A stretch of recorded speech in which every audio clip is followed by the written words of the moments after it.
अस्सलामु अलैकुम वरहमतुल्लाहि वबरकातुहू। अऊज़ु बिल्लाहि मिनश्शैतानिर्रजीम बिस्मिल्लाहिर्रहमानिर्रहीम। मोहतरम सामीन, मैं उम्मीद करता हूँ कि आप सब खैरियत से होंगे।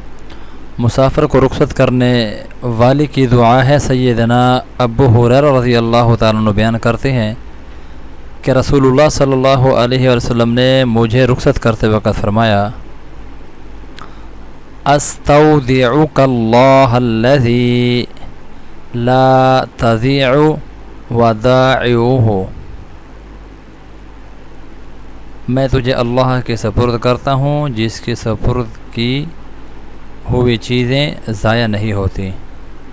सुनन इब्न माजा की हदीस नंबर 2825 है। अल्लाह रब्बुल इज़्ज़त हम सब को भी अपने किसी भी मुसाफिर को रुखसत करते वक़्त ये दुआ देनी चाहिए। अल्लाह मुझ समेत आप सबको अमल की तौफीक अता फरमाए।